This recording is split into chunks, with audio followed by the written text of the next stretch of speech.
St. Matthew chapter 14, and I want to start at verse 22 and read a few verses there.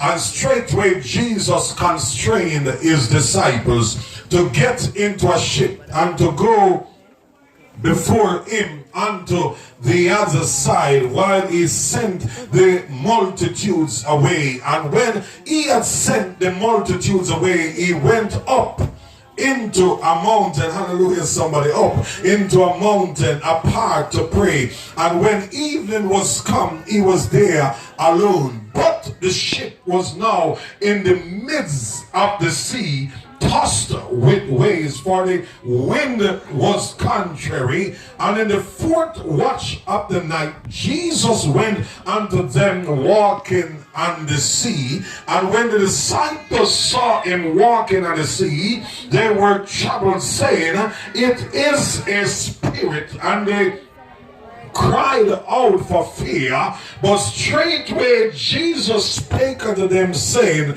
Be of good cheer, it is I, be not afraid. The subject today is a simple one, no fancy theology, no deep prophecy. Beloved friends, it's simple. Walk out.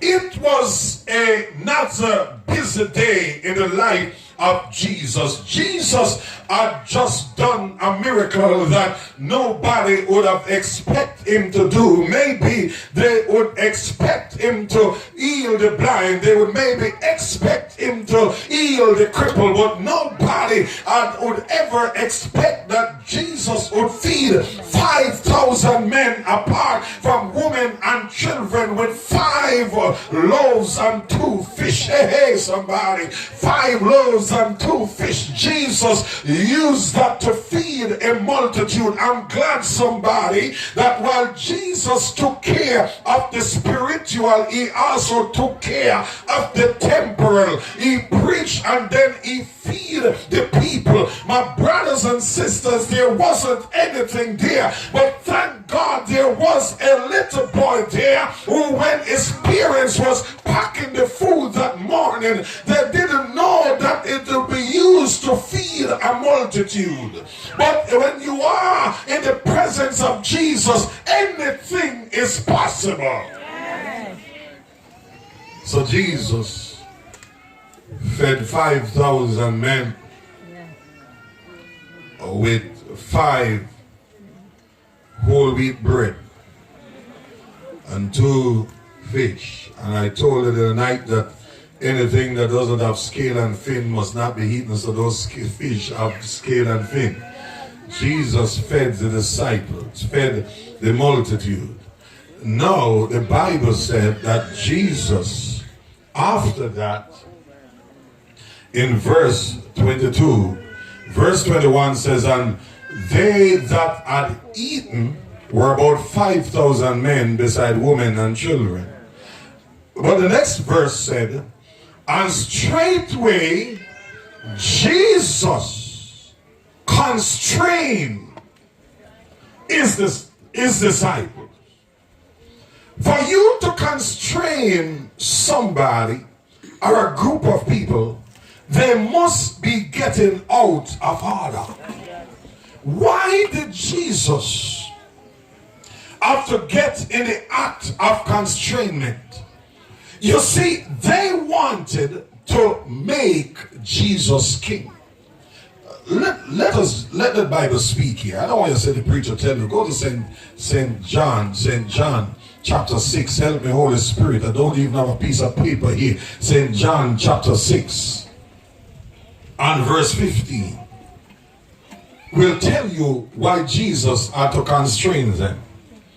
And when Jesus therefore, John 6 verse 15, when Jesus therefore perceived that they would come and take him by force to make him king, he departed into a mountain by himself. You see, the Jewish people had their own version of what they want their king to do and to look like. So when Jesus came, they did not accept him because Jesus did not demonstrate the kingship, the kingly character that they were looking for. Jesus ate with sinners. Jesus kept bad company.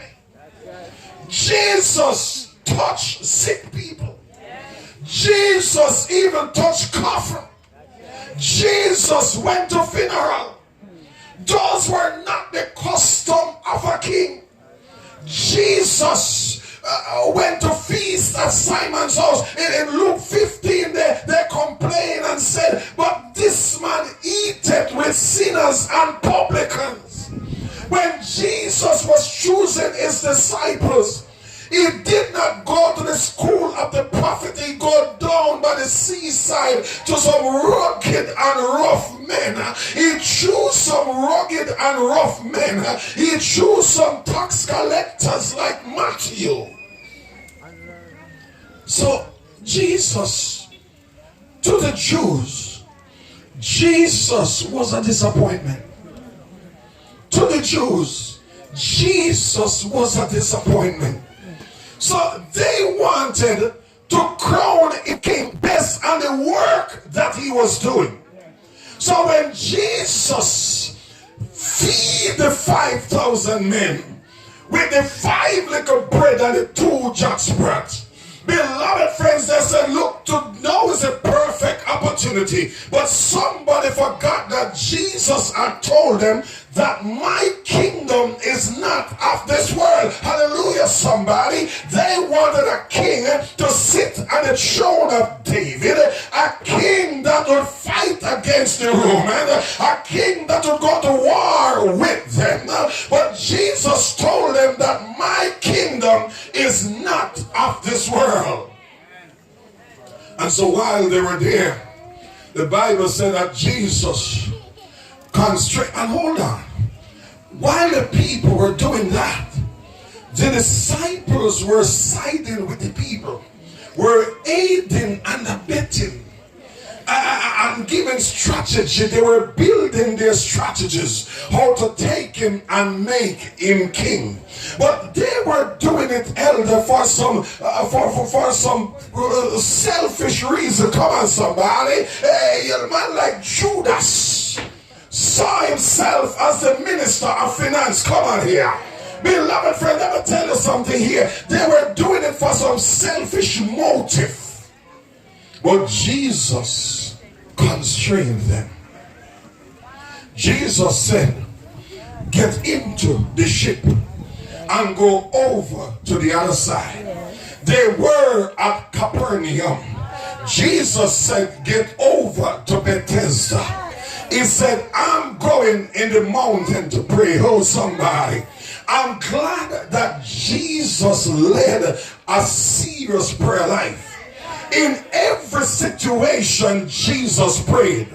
I wish if some of us could adopt that principle from Jesus.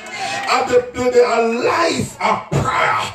When Jesus was about to choose his disciples, Jesus did not go about asking any nominating committee. Jesus met with the Father. That was the nominating committee. We need to adopt that same principle. Instead of we pray when we're having election, you find people campaigning for people. Come on, somebody. People campaigning for people. And that's the reason why we end up most time choosing the wrong person to put in offices. That's the reason why some offices is not functional in the church, because you put some people there who you campaign to put in, but it's not the choice of God.